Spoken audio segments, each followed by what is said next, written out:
Good evening,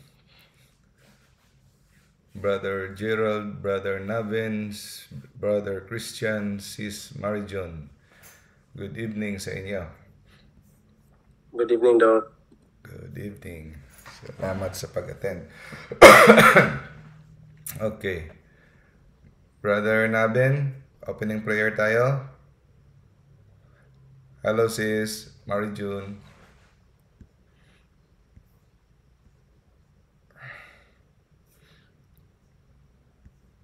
Brother Navin, nandiyan ka? Okay, baka... Hello, Doc. Bro, opening prayer tayo, bro. Yes, Doc. Okay, sige. Start tayo. In the name of the Father, the Son, of the Holy Spirit. Amen. Our Father, who art in heaven, hallowed be thy name. Thy kingdom come, thy will be done on earth as it is in heaven. Give us this day our daily bread, and forgive us our trespasses, as we forgive those who trespass against us. And lead us not into temptations, but deliver us from evil. Amen. In the name of the Father, the Son, and of the Holy Spirit. Amen. Salamat, brother. Opening prayer. Okay, Doc. Again, good evening sa atin nandito ngayon sa Zoom. Sis Marijun, Brother Christian, Brother Gerald, Brother Nabin. So, 5 pa tayo. At sa mga nanonood ngayon sa sa Facebook at later sa YouTube. Okay? So, i-mute ko muna kayo lahat, ha? Okay. And then, I will pin this para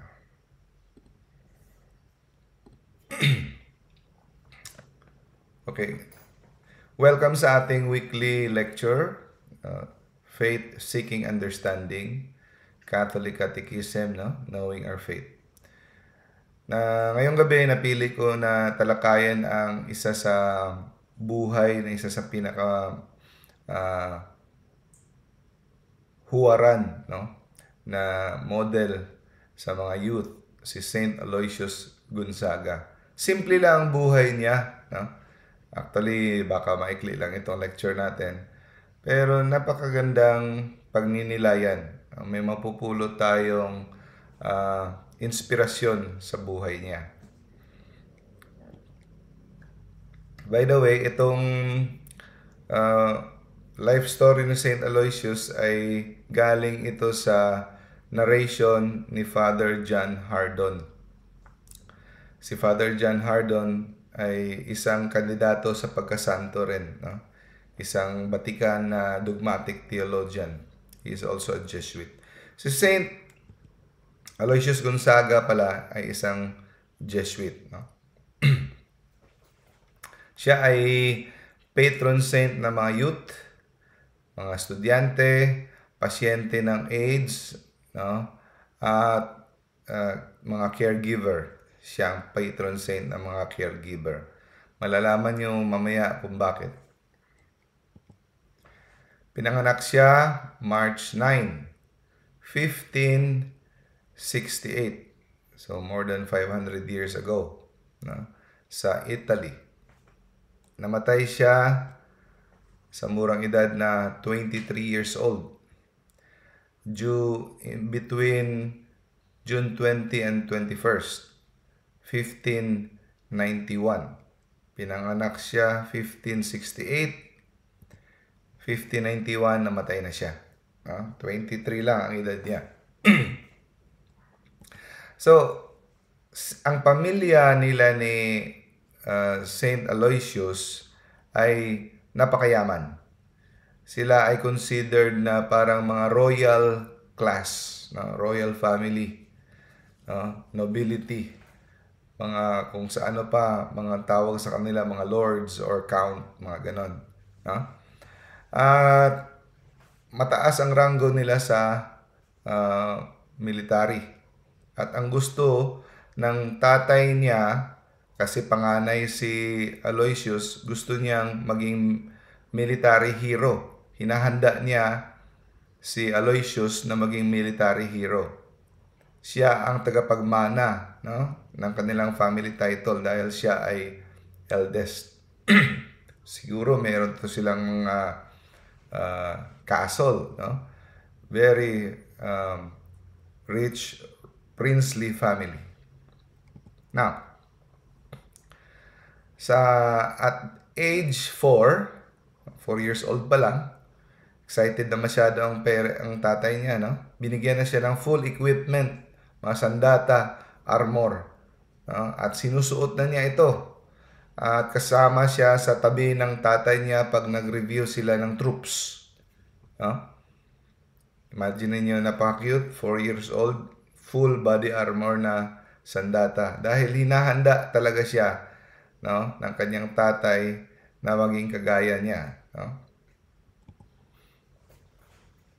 Actually, at the age of 5, pinadala na siya sa mga kampo ng mga sundalo, mga garrison composed of 3,000 men para ma-immerse, no?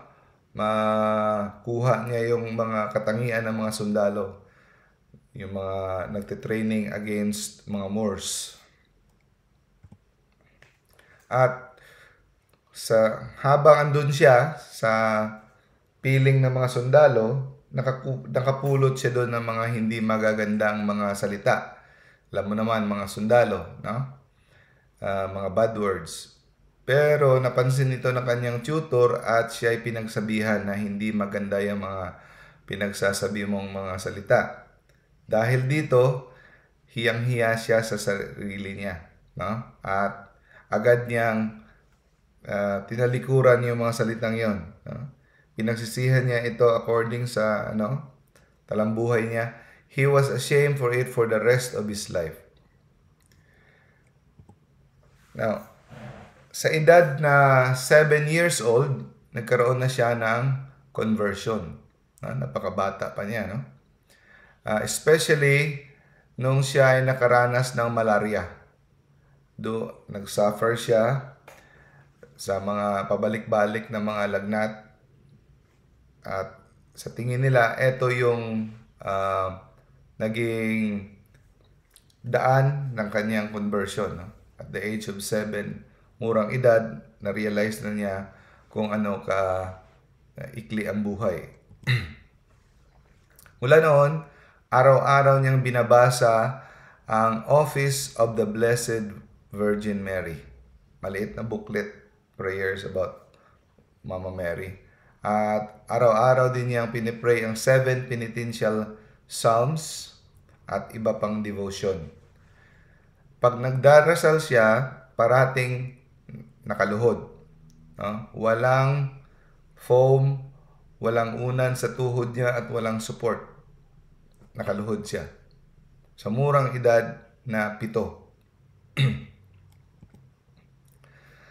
At the age of 9, no, gumawa siya ng private vow, no? Private vow ng chastity na kanyang iaalay ang kanyang buhay sa Diyos. Hindi siya mag-aasawa.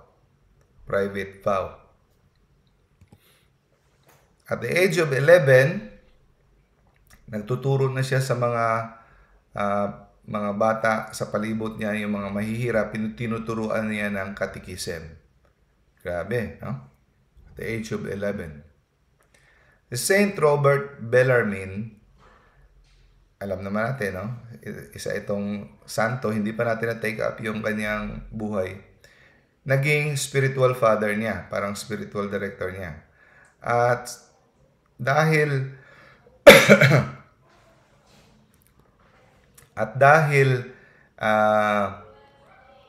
kilalang-kilala ni Saint Robert Bellarmine si Aloysius, no?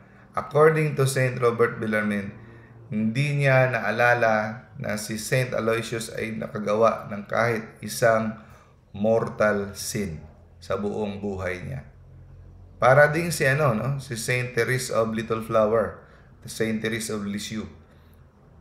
At the age of, if I'm not mistaken, Saint Therese of Lisieux also died at the age of 23. No? Never committed a single mortal sin. So, hindi totoo yan, mga kapatid, na kailangan mo maka-experience ng mga kabulastugan, mga kahalayan sa buhay para alam mo kung paanong maging banal. Hindi totoo yan. You can survive life even without a mortal sin. Pero, sigurado tayo na,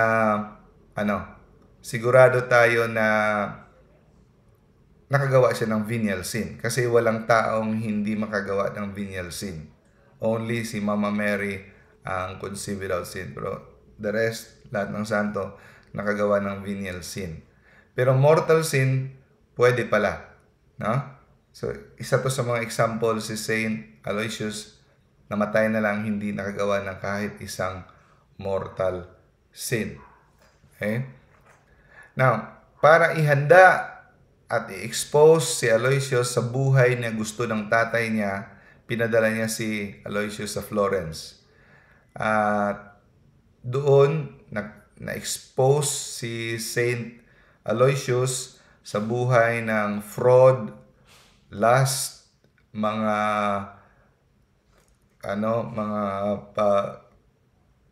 panggugulang, pang-aapi, mga life ng city life, no? So doon siya na-expose at dito niya nakita na hindi niya gusto ang ganitong klaseng pamumuhay, no? Mga kasamaan, no? The more nakita ni Saint Aloysius ang buhay kung paano ang kalakaran sa politika, sa mga royal treatment, ganon, the more siya nadidisillusion. The more siya nawala ng gana sa buhay ng mundo, no? Mga buhay ng kamunduhan. At dito siya naghahanap ng solace, relief sa buhay ng mga santo. Sikreto niyang inaaral ang life of the saints. Dito siya humuhugot ng lakas sa life of the saints.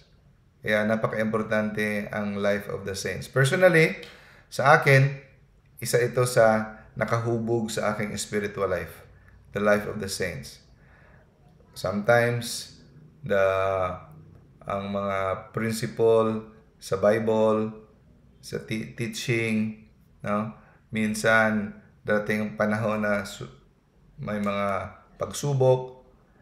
Minsan, hindi masyado effective ang mga principle sa Bible kasi nakakalimutan o hindi masyado that effective. May mga anggulo minsan. Pag naisip ko yung buhay ng mga santo, no? Na sila ay kagaya ko rin, mahina, marupok, pero kanilang nagwagi sila sa buhay, no? Sa mga pagsubok. Dito nakakahugot tayo ng lakas. No? Nakakatulong ang buhay ng mga santo, lalo na mga buhay ni Saint Padre Pio, no? Saint Saint Joseph, no? Saint Aloysius Gonzaga, Saint John Vianney, marami pang iba. Eto mga kapatid, ito yung gusto kong malaman nyo. Si Saint Aloysius, inaamin niya, strong personality siya. Ibig sabihin, meron siyang temper, at marupok siya when it comes to lust. Alam niya na madali siyang maakit sa mga kasalanan sa laman. Lust. Okay? Pero dahil alam niya, kilala niya ang sarili niya, no? Sa mga nakikinig dito na naghihirap sa sa mga tukso against pornography, sexual sins. Eto, si Saint Aloysius ang ating inspirasyon. Dahil alam niya na matindi ang kanyang sexual desire. No? May mga tao na hindi masyado malakas ang sexual desire. Pero si Saint Aloysius, napakalakas ng kanyang sexual desire. Kaya, anong ginawa niya? Dinoble time niya ang kanyang self-discipline. No? Ginaya niya ang mga ginagawa ng mga desert fathers para maprotektahan ang kanyang vow of chastity na hindi siya mahulog sa mga sexual sin. Kagaya ng sinabi ni St. Paul, dinisiplina niya ang sarili niya, ang kanyang laman. No? He put it under subjection. Hindi niya hinayaan na ang kanyang laman ang magdadala sa kanya. Siya mismo ang magdadala sa kanyang laman patungo sa kabanalan. No? Mortification ang ginawa niya. And it was reported na hindi siya kahit kailanman nakita na tumingin ng diretso sa isang babae para maiwasan ang tukso. Never once he looked straight at any woman. Pag tumingin siya sa direksyon ng babae, parating na pababa sa sahig. Hindi siya tumitiring ng diretso para maproteksyonan ang kanyang virtue of chastity. No? Ganun niya. So, dito makita na mas grabe ang struggle niya. According sa Christian principle, the more you struggle, the more merits you have. So, dahil mas marupok siya, mas grabe ang kanyang pakikipagdigma sa kanyang sarili. No? So, kaya hindi natin pwedeng sabihin na rason na, ay, ako, grabe talaga ako karupok, grabe ako, ano. So, wala namang ginagawa. Wala namang ginagawa para sa sarili, para malabanan itong mga tukso. Tamad naman nag-pray. Diba? So, maraming taong ganon na parating sinisisi ang Diyos, ang simbahan, kung sino-sino, pero walang ginagawa para kanilang madisiplina ang kanilang laman. Number 1 talaga niyan ay prayer. No? At bata pa siya, nagsasuffer na siya sa kidney disease. Kahit konting pagkain lang, sumasakit na ang kanyang tiyan. No? Kahit ordinary food lang. Parate, ito rin napansin ko sa mga banal, masakitin. Saint Padre Pio, Saint John Vianney, masakitin. Saint Don Bosco. No? Parating may dinadamdam, no? Pero sila ito ay kanilang tinitiis. At para sa kanya, no, si Saint Aloysius, ang iba nagrereklamo na bakit sila sa lahat ng tao binibigyan ng sakit, no? Para sa kanya, it is a blessing. Kasi dahil sa kanyang sakit, parating iniinda ng mga karamdaman, ito ay magagamit niya. Nagkakaroon siya ng mas maraming panahon sa pag-reflect at sa pag-pray. Kumpara sa always healthy, kung ano-anong mga gala-gala ang mga naiisip. No? At kahit sa kanyang karamdaman, no, sensitibo niyang mga kalusugan, nakukuha pa niya mag-fasting 3 times a week. So, sa isang linggo, 3 araw siyang nagfa-fasting gamit lang tubig at tinapay. 3 times a week. No? Pwede sigurong ginagawa niya MWF. No? Bread and water. At hinahagupit niya rin ang sarili niya gamit ang dog whip, latigo ng aso. Para siguro kung parang ang laman niya ay kanyang madisiplina, no? Kanyang sinasubject into mortification. Every midnight, kada hating gabi, pinipilit niya ang sarili niyang tumayo at lumuhod sa semento. Kahit anong lamig, ito'y without failure, luluhod siya sa semento kahit anong lamig para lang mag-pray. No? At sinisikap niya makakuha ng kumpletong 1 oras ng meditation na walang distraction. Di ba napansin nyo, pag nag-pray kayo, magsimula kayo mag-meditate kay Lord, maraming distraction. So, bibilangan niya ang kanyang sarili ng 1 oras na walang distraction. So, ibig sabihin, minsan naabot siya ng ilang oras para lang makalikom ng 1 oras na walang distraction. So, hindi counted para sa kanya kahit nakatapos na siya ng 1 oras pero maraming distraction yon. Hindi niya counted yon. So, kahit aabot siya ng ilang oras para lang makalikom siya ng 1 oras na complete without distraction. Yan ang ginagawa niya. Di ba? I'm sure na-experience niyo na rin yan. Di ba? Pag luhod nyo in front of the Blessed Sacrament, hindi naman kaagad si Jesus kaagad. May mga pumapasok-pasok. So you have to recollect yourself. You have to remind yourself the presence of God. No? So, ganun. Family pressure. So, the more siya in-expose na kanyang tatay sa nobility, sa royal society, the more siya niisip na gusto niya maging Jesuit, kagaya ng kanyang confessor na si Saint Robert Bellarmine. Gusto niyang gayahin. No? At na-confirm niya yan through prayer na ganun ang kalooban ng Diyos para sa kanya na on August 15, 1583. Na-confirm niya yan sa kanyang prayer, ang kanyang desisyon. No? At nung ipinahayag niya yan sa isang pare, sinabihan siya na dapat mong hingin ang permiso ng iyong ama. Hindi ka pwedeng pumasok ng walang permiso.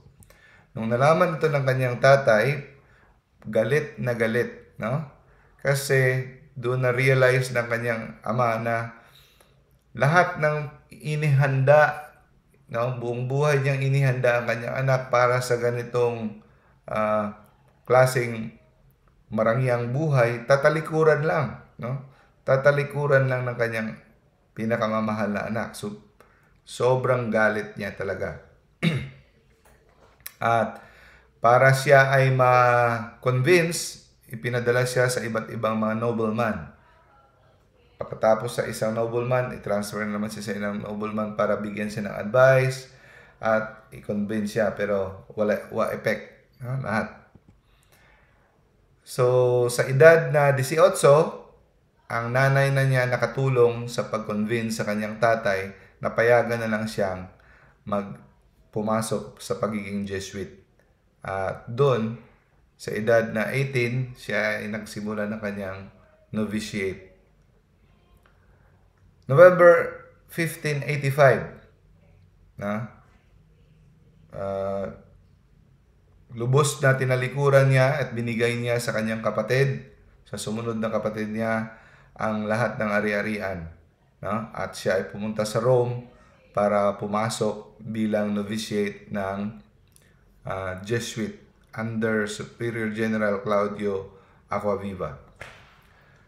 6 weeks later, nang pumasok siya sa pagiging novitiate, namatay na ang kanyang ama.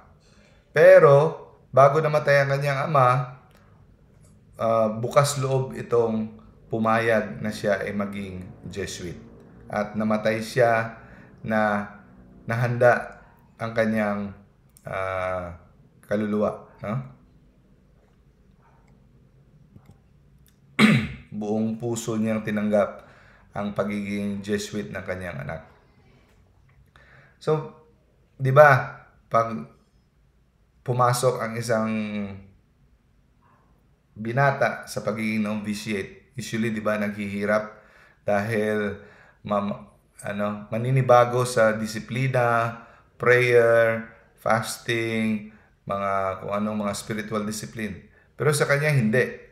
No? Nasanay na siya sa ginagawa niya na pagdidisiplina sa kanyang sarili. Actually, mas matindi pa ang kanyang ginagawang mga fasting, prayer, kumpara sa kanilang ginagawa sa loob ng seminaryo. Na sa katunayan, no, ang unang utos sa kanya doon sa loob ng seminaryo na dagdagan niya ang oras ng kanyang tulog at dagdagan niya ang kanyang pagkain. Dahil grabe siya, mas matindi siya magdisiplina sa sarili niya kumpara sa rules nila doon sa loob ng seminaryo. No? So, dito natin makikita na he is guided by the Holy Spirit dahil sabi niya, I have been trying to be obedient ever since. No?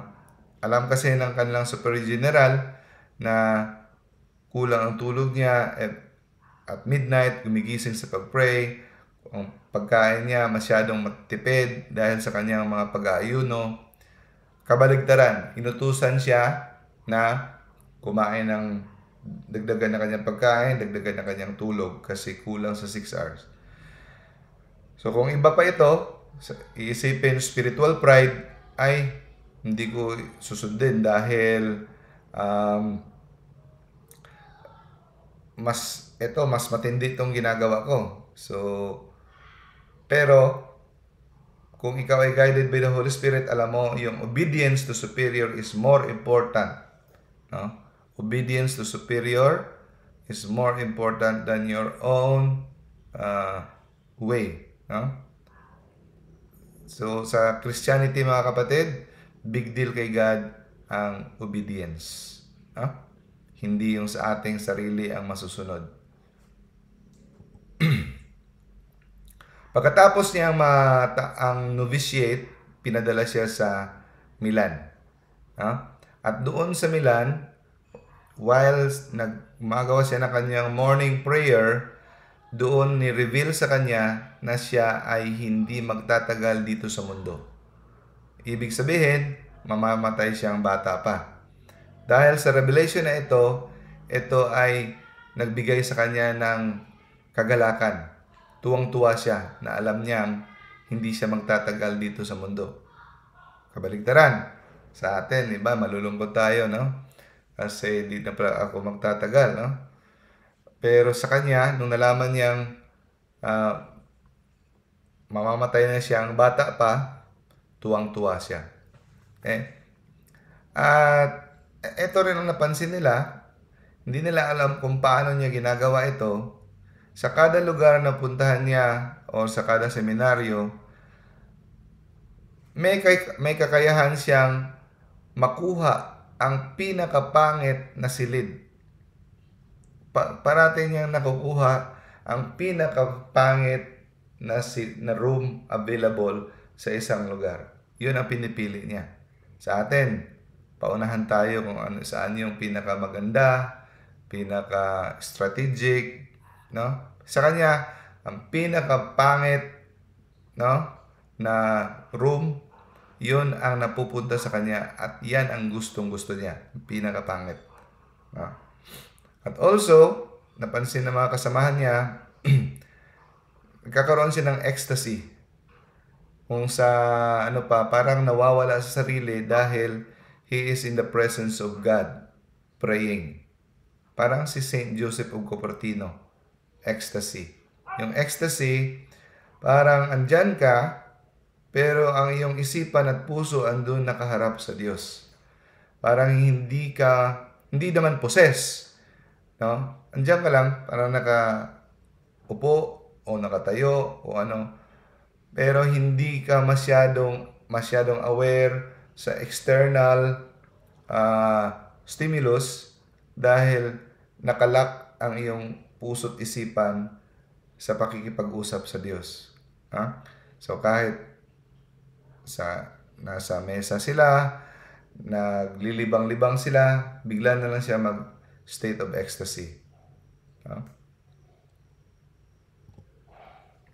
At nung tinanong siya kung ano yung minemeditate niya, parate ang topic ng kanyang meditation is the attributes of God. So pinagninilayan niya, yun ang parati niyang binabalik-balikan kung the goodness of God, the beauty of God, the wisdom of God. No, di ba? May mga katingian si God. God is all-knowing, all-present, no? All-powerful, justice, no? Slow to anger, long-suffering, thoughtful, generous, meek, humble. Yun ang mga katangian ng Diyos. Yun ang kanyang minameditate, ang mga katangian ng Diyos. At sa pag-meditate niya nito, doon siya nakakahugot ng joy, ng kaligayahan. So napansin na dito si Saint Aloysius is always joyful. No? Now, 1591, nagkaroon ng parang pandemic sa Rome. May plague. No? Talo pa ang COVID. Kasi ito ay nakakahawa talaga at maraming libo-libo ang namamatay. At ang nanguna sa pag-alaga ng mga may sakit ay ang kanilang mismong Father General. No? So walang pakeme-keme ang kanilang Father General. Lalabas sa mga daan at nanguna sa pag-alaga ng mga pasyente. Father General led the Jesuits in his work of mercy. At kahit masakitin si Saint Aloysius, nakakuha siya ng permiso na tumulong. No? So, mismo, personally, he would care for the sick. I-lead niya sa prayer ng mga naghihingalo, ng mga malapit na mamamatay, no? At hinahanda niya para sa kamatayan. And then, pinipili, kahit nasa pag-alaga ng mga may sakit, pinipili niya ang pinaka-marimarim, pinaka-mabaho o pinaka-mahirap at hindi kaaya-aya sa paningin ng tao. Yun ang pinipili niya. No? Kung yung mga gawain na ayaw ng iba, siya ang kumukuha. No? At naglilimos siya para makakuha ng pagkain para sa mga may sakit, sa mga biktima ng pandemic. At binubuhat niya mismo sa kanyang likod ang mga makikita niya sa daan para dalhin sa ospital. At mismo siya ang humuhugas, no, sa mga pasyente para ma-prepare sila para sa sacraments. Hindi siya narurumihan sa kanila. Pinapaliguan niya sila, hinahanda ang kanilang mga higaan. Di nagtagal, of course, nahawa siya. Nakuha niya ang sakit. At kala niya, mamamatay na siya, hiningi niya ang viaticum. No? Yung Eucharist sa mga mamamatay. Pero hindi pala siya namatay. Nakasurvive pa siya.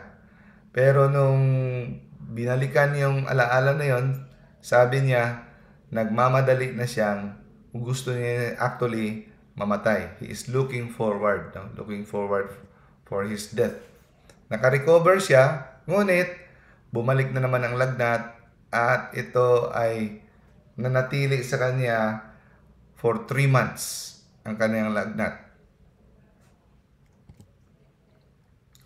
So, itong panahon na ito ay malapit na siyang mamatay. No?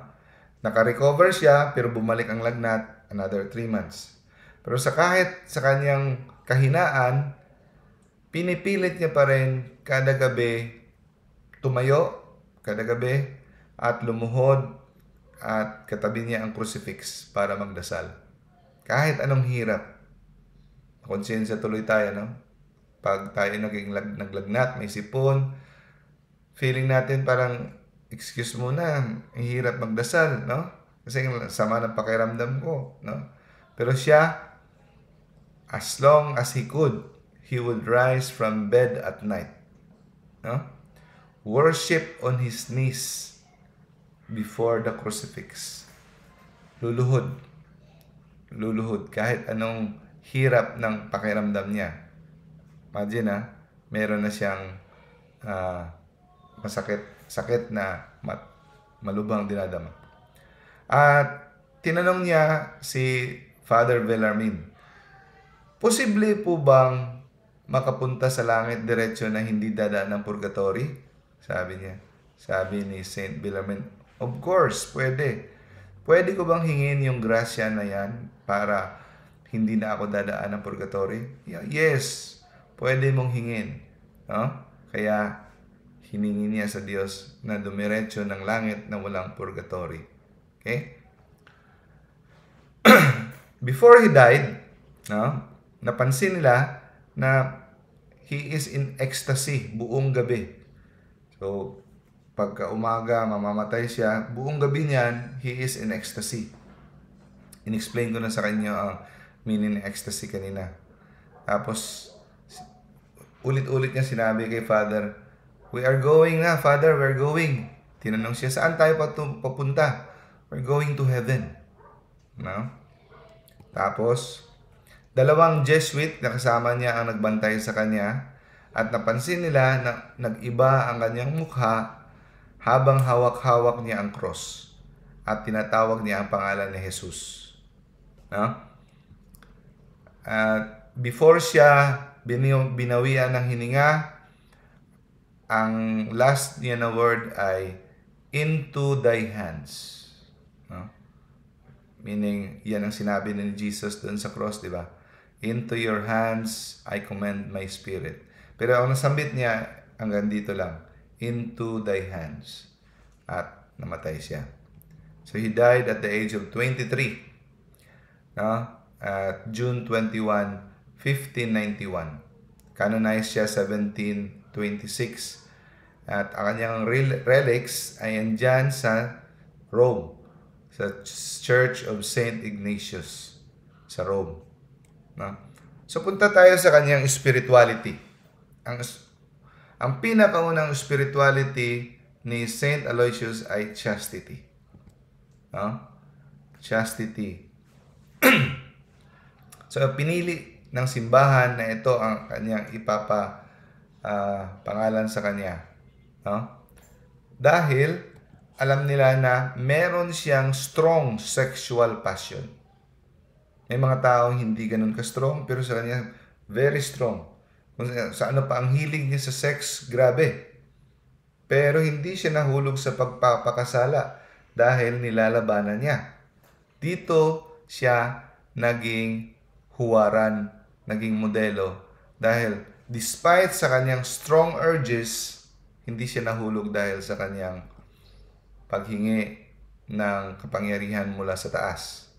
He mortified his body. Kung sa ano pa, pinapatay niya ang kanyang laman. No? Para mangibabaw ang kanyang espiritu.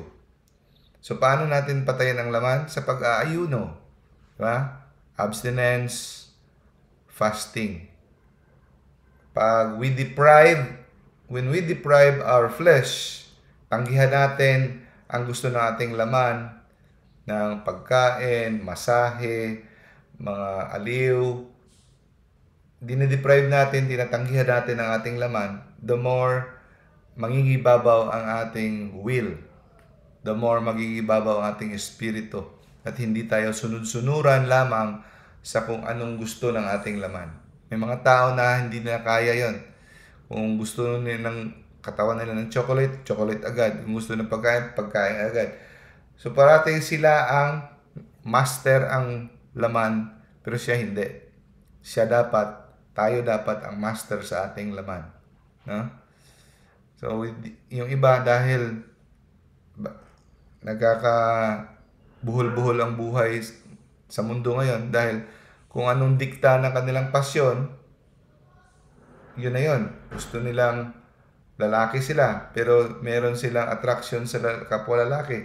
Susundin nila, hindi na lang nila didisiplinahin.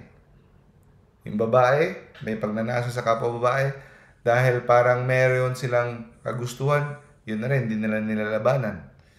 So, yung ganun ang nangyayari sa mundo na ngayon, mga kapatid, dahil kulang tayo sa mortification. Sabi ni Jesus, anyone who wants to follow me must deny himself. Must deny. No? Tanggihan niya ang kanyang laman. Tanggihan niya ang kanyang sarili. Pasanin niya ang kanyang cross. Yan lang talaga ang prinsipyo ng Christianity. Napakasimple lang. Madaling i-memorize. Kung gusto mo sumunod kay Kristo, tanggihan mo yung sarili, pasanin mo yung cross, at sumunod kay Kristo. So, ang ating mundo ay sex mad. No? Hindi maintindihan to ng mundo. Hindi mo makokontrol, hindi mo madadaig ang pornography, hindi mo madadaig ang iyong mga premarital sex habits, hindi mo madadaig ang iyong pagka-immoralidad without mortification. Kailangan, diyan magsisimula sa pagtanggi ng iyong laman. Una sa lahat, pagkain. So dito na pinakita ng simbahan the most passionate personality, just like Aloysius Gonzaga, nakayanan niya because of God's grace. So kahit yung pag-aayuno, yung mortification, pagdisiplina sa sarili, hindi mo kaya yan without the grace of God. No? Without the grace of God, kailangan mo ng grace of God. Paano mo makuha ang grace? Prayer and mortification. Vicious cycle yan. The more you pray, the more you get grace, the more you get mortification, the more you pray and mortify, the more you get grace. Nagtutulungan yan. No? Prayer talaga. Hindi ka makakapag-fasting, makakapag-abstinence without prayer. Kung wala ang kapangyarihan mula sa langit. Wala ang tulong mula sa langit. Sabi nga ni Jesus, may mga demonyo na hindi kayang tanggalin. So, the demon of lust, the demon of pornography, the demon of mga sexual immorality, nakakapit sa ating katawan yan, hindi matatanggal without prayer and fasting. Ang sabi sa Mark chapter 9 verse 29, sabi ni Jesus, this kind can come forth only by prayer and fasting.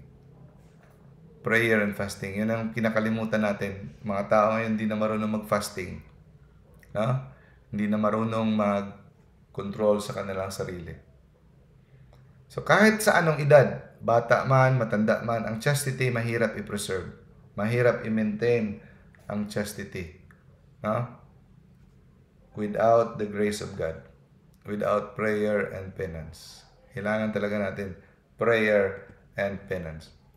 Number 2, spirituality. Second feature na spirituality ni Saint Aloysius ay humility. Napakapagumbaba talaga niya. Imagine, pinanganak siyang mayaman. So, mas madali sa kanya ang pagmagyabang at magmataas dahil royal blood siya. Pero by divine inspiration, bata pa lang siya, wala naman nagturo sa kanya, divine inspiration, alam na niya na kung gusto niya maligtas ang kanyang kaluluwa, hindi niya pwedeng hayaan ang sarili niya na magmataas dahil sa kanyang social rank or social state. Yung iba nga, wala pang ang hinapanghawakang mga karangyaan. Yabang na. Siya, meron siyang karapatang magyabang pero pinili niyang hindi magyabang sa kanyang estado sa buhay.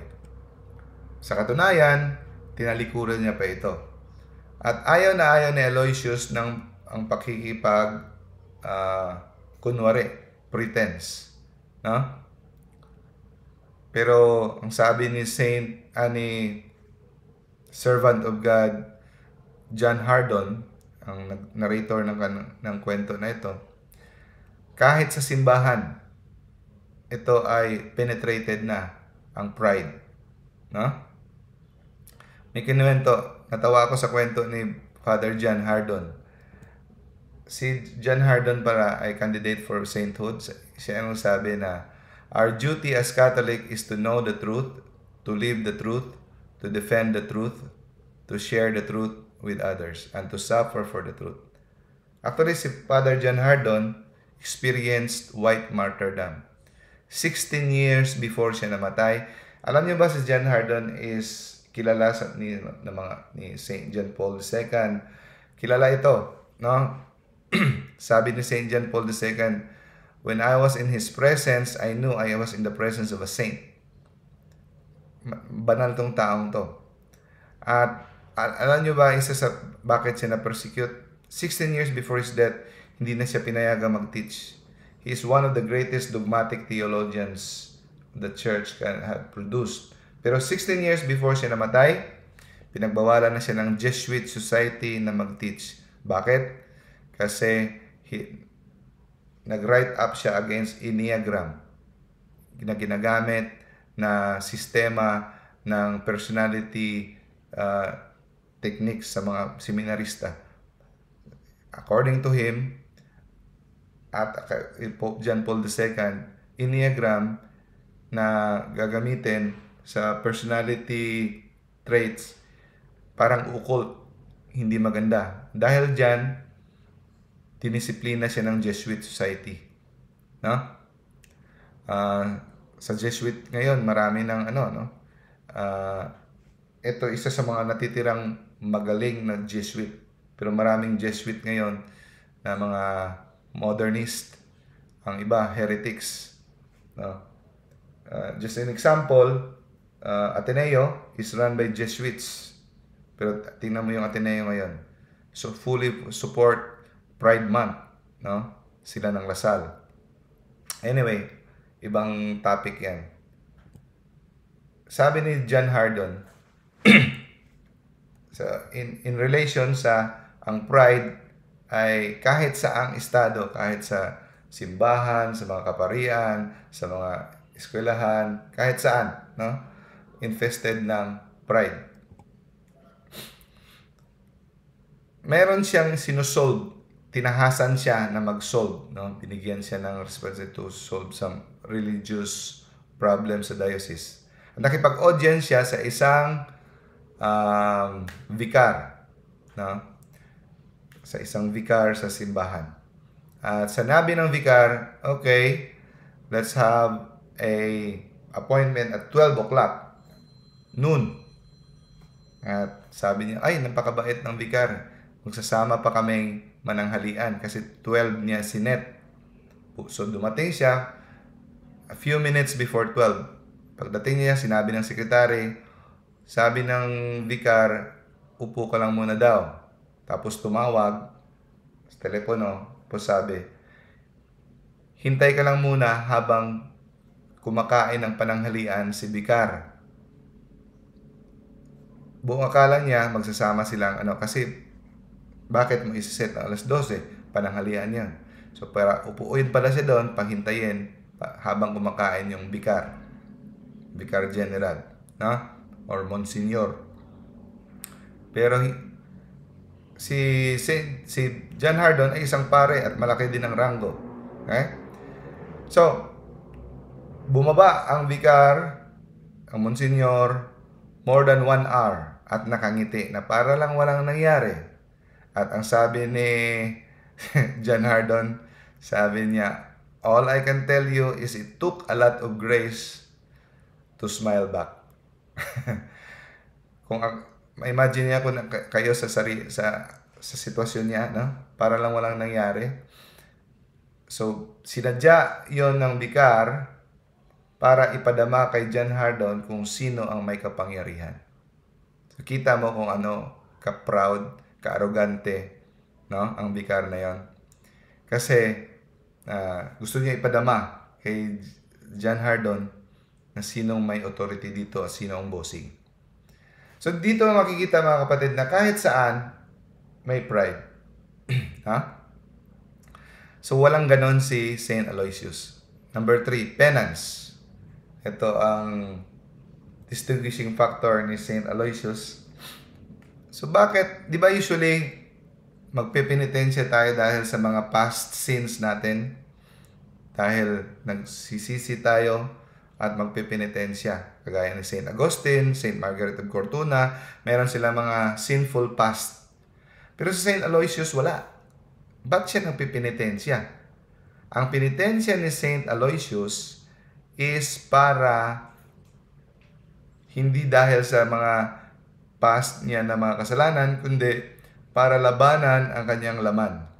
Dahil meron tayong tinatawag na 7 capital sins: lust, envy, pride, sloth, anger, avarice, di ba? Yung 7, yung tendency to sin. Yung 7 na yan, yan ay parati tayong binabalya. Parati tayong inaatake. So, ang purpose ng kanyang penitensya para malabanan itong concupiscence. Because every day it is doing violence against us. Itong 7 capital sins, 7 weakness. No? So, pag wala kang penitensya, wala kang disiplina sa sarili, madadaig ka. At kada tao, iba't iba ang weakness. Ang iba, mas strong ang weakness nila sa lust. Yung iba naman, mas strong ang weakness nila sa avarice. Ang iba sa sloth. Ang iba sa pride. Diba? Depende sa person. Diba? Kahit sa mga anak natin, napapansin natin na itong anak na ito, mataas ang pride na ito. Ito hindi, pero ano naman siya, mainit ang ulo. Kada tao, iba't iba ang personality, iba-iba ang ating weakness. Pero sa kanya, makita natin, it was lust. Pero, ginagaya niya ang spirituality ni Saint Ignatius, haser contra. Ibig sabihin, gawin mo ang opposite virtue ng iyong weakness. So, weak ka sa, may tendency ka sa lust, so paigtingin mo ang iyong chastity. No? Paigtingin mo ang iyong chastity. Weak ka sa temper, so mas paigtingin mo ang iyong tenderness, ang iyong patience. So dapat kung anong opposite ng weakness ng mga capital sins, yun ang ipapractice mo na virtue. Number 4, spirituality, sense of guilt. Malakas ang sense of guilt ni Saint Aloysius. Yung iba, ipagpipray natin dapat yan, yung sense of guilt. Yung makita ka ng kasalanan, nakita mo na itong kasalanan nito, hindi ito ordinaryo, hindi ito maliit. Ito ay magbibigay ng kalungkutan at kasakitan sa ating Diyos na pinakamamahal. It is a dreadful thing to offend good God. Pero may ibang tao na parang ordinary na sa kanila ang gumawa ng kasalanan sa Diyos. Pero sa kanya, nahihirapan siyang gumawa ng kasalanan dahil nakikita niyang kasalanan kung ano talaga ito ka rumal-dumal, ano talaga ito ka rumarim, ano talaga ito kabigat. So, gift din yan. Hingin natin sa Diyos yan. Na makita mo kung ano kabigat ang isang kasalanan. Kumpara sa mga tao na sa panahon ngayon, dapat maintindihan natin yung mystery of faith to strengthen against sin. Bakit? Ang nangyayari ngayon, ang mga tao ngayon sa panahon na yon, nawala na ang sense of guilt. Yung kasalanan, para na lang parati si Lord ang mag-adjust, parating God will understand. Sa mga saints, ang kasalanan, mahihirapan silang gawin dahil nakikita nila kung gaano ito pangit, gaano ito kasama at nakakasakit sa Diyos. Hindi ginagawang maliit na bagay. Yan ang tinatawag na sense of guilt. Malaking tulong yan, to be heaven, to be holy. At ang 5th feature ni Saint Aloysius is ang kanyang pagiging excited na makapasok sa langit. Parati niyang iniisip ang heaven. So bakit niya nagagawa ang napakahirap na mga pag-ayuno, pagdarasal, pagdisiplina, lahat ito nagagawa niya dahil sa kanyang katangian na to be excited na makapasok sa langit. Na lahat ito ay walang kwenta kung ikumpara mo sa kaligayahan sa kaharian sa langit. Parating nasa isipan niya ang kaligayahan ng langit. Kaya kaya niyang gawin ang kahit anong hirap dahil para sa kanya walang kwenta itong paghihirap na ito no? Napaka-kapiranggot ito kumpara sa naghihintay sa atin na gantimpala ng Diyos sa langit. Hindi kamatayan mismo yung hinahanap niya. Excited siya sa kamatayan dahil alam niya kung anong kasunod ng kamatayan. Langit. No? The aftermath of death is heaven. Kasi para sa kanya, death is just the entrance to eternal happiness. Hindi nagtatapos lahat sa kamatayan, kundi ito ay lagusan para sa walang katapusang kaligayahan. So, ang recommendation ni ni Father John Hardon is every day to look forward for heaven. At hingin natin sa Diyos na bigyan tayo ng patikim sa ating hinihintay na langit. Kasi pwede na tayong pabigyan ng mga patikim. Ma-experience natin kung ano ang mga mumunting mga kaligayahan na makikita natin sa langit. No?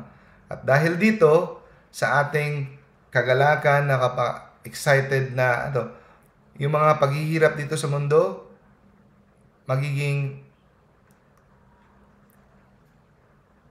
mas madali. Mas madali na lang. At yung mga kaligayahan dito sa mundo na pilit na parating inaasam-asam at hinahabol ng mga makabundong tao, makikita mo na kahibangan pala. Kahibangan lang. Kasi ito ay napaka-temporaryo. Ito ay napakaliit ikumpara sa nakaambang na kaligayahan na walang katapusan sa langit. Next, and the last, martyr of charity. Ito ba yung last? Hindi pala, joy. So, martyr of charity. So, anong sabi ni Jesus? No greater love than this, than you give your life to your friends. Di ba si Jesus? Binigay niya literal ang buhay niya sa atin. Yung iba nga, hindi lang nahihirapan magbigay, kundi mahihirapan mabuhay kapiling itong mga taong pasaway. I cannot live with you. That's why divorce na lang kita. I cannot live with this office mate. I cannot live with this cousin. I cannot live with this co-worker. O sa bahay. So, mahirap na mamatay para sa kapwa. Mahirap ding mabuhay kasama sila. So, dito natin makikita ang pagmamahal ay kailangan ng sakripisyo. At dito natin makita sa buhay ni Aloysius, binigay niya ang buhay niya. Literal. Nahawa siya dahil binubuhat niya yung mga tao, pinapaliguan niya. He is taking care of those people with plagues. May mga nakakahawang sakit. Kung sa ano pa. Pandemic. Dito natin makita na he is the martyr of charity na binigay niya talaga ang buhay niya. And last, finally, joy. Kung tingnan mo ang buhay ni Saint Aloysius, parang napaka-rimarim, nakapangit kasi masakitin siya, puro paghihirap, pagpinitensya ang ginawa niya sa buhay niya. Pero, ang kabaliktaran, actually, ang nadadarama ni Saint Aloysius. He can find happiness in his prayer, in his ecstasy. Diba? The kingdom of God is within us. So, parating pumapasok si Aloysius sa kanyang sarili dahil andyan ang sanctifying grace. Andyan ang kingdom of God sa puso natin. At nung sinabi ni Jesus yung Beatitudes, ano ba yung Beatitudes? Yun ang totoong kaligayahan. Yung 8 kaligayahan. Doon, ito ang totoong kaligayahan. So, hindi totoo na sabihin na pag ikaw ay sumunod kay Kristo, ikaw ay nakasimangot parate, ikaw ay doon mo lang mahahanap ang kaligayahan sa langit. No, dito pa lang sa lupa, magsisimula na. Kung tingnan ka, parang wala kang kayamanan, wala kang enjoyment, boring, pero ang mga taong banal, totoong puno ng ligaya. But because Jesus is the source of happiness. No? So, sa mga taong half-baked na Kristiyano, dyan siguro yung mga hindi nila nadarama ang kaligayahan dahil hinahanap pa nila sa mundo at gusto nilang hinapan din. Namamangka sa dalawang ilog. Pero sa mga taong full blast kay Lord, doon talaga yung totoong kaligayahan. So dito na natin makikita sa mindset ni Lord. So swerte kayo, or meaning maligaya kayong mga naghihirap, sa inyo ang kaharian ng Diyos. Blessed are those who mourn. Blessed are the meek. Blessed are those who hunger. Blessed are the merciful. Blessed are the pure in heart. So meaning, itong mga taong merciful, pure in heart, poor in spirit, those who mourn, sila ang totoong maligaya. Sila ang totoong blessed. Blessed are those who are persecuted. So sa mindset ni God, sa viewpoint ni God, iba kumpara sa viewpoint ng mundo. Sa mundo, happy ka kung nakapunta ka ng abroad, happy ka kung meron kang kotse ganito, happy ka kung meron kang cellphone na ganito, happy ka kung sikat ka, happy ka kung kilala ka, happy ka. No, kabaligtaran sa mundo. Sa mata ng Diyos, happy ka kung persecuted ka. Happy ka when you are pure in heart. So, ito yung mga totoong happy na hindi mananakaw sa kanilang kaligayahan. No? So, yun mga katangian na mga sinasabi natin, joy, no? Charity, nakikita kay Saint Aloysius. No? Saint Aloysius Gonzaga, pray for us. I hope, no, meron tayong napulot na inspiration na makakapaghugot sa atin ng lakas na tularan ang experience ni Saint Aloysius Gonzaga. Okay? Sinong mag-closing prayer?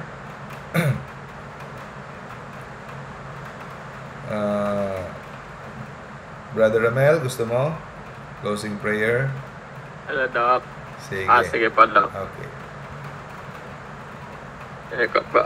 In the name of the Father, and of the Son, and of the Holy Spirit. Amen. Thank you, Lord, for the new knowledge you share with us. Through your servant, Doc Teaching, send out your Spirit that we may spread what we have learned tonight. Our Father who art in heaven, hallowed be thy name. Thy kingdom come, thy will be done on earth as it is in heaven.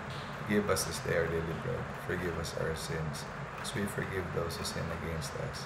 Do not bring us to the test, but deliver us from evil. Amen. Hail Mary, full of grace, the Lord is with thee. Blessed art thou among women, and blessed is the fruit of thy womb, Jesus. Holy Mary, Mother of God, pray for us sinners, now and at the hour of our death. Amen. Glory be to the Father, and of the Son, and of the Holy Spirit. As it was in the beginning, is now, and ever shall be, world without end. Amen. Amen. In the name of the Father, and of the Son, and of the Holy Spirit. Amen. Thank you, brother, for the closing prayer. Welcome po, Doc. Thank you so much din po sa lecture nyo. Thank you. Sa hindi ko nag-greet kanina, Sis Evelyn, Sis Cheryl, Sis Marites, si Brother Elban Buena, Brother Harry. Thank you for attending. Extra points sa mga nagtiyaga sa Zoom. See you next week, brothers and sisters. God bless. Thank you. Thank you. Thank you po. Sis Thank Evelyn. you, Doc.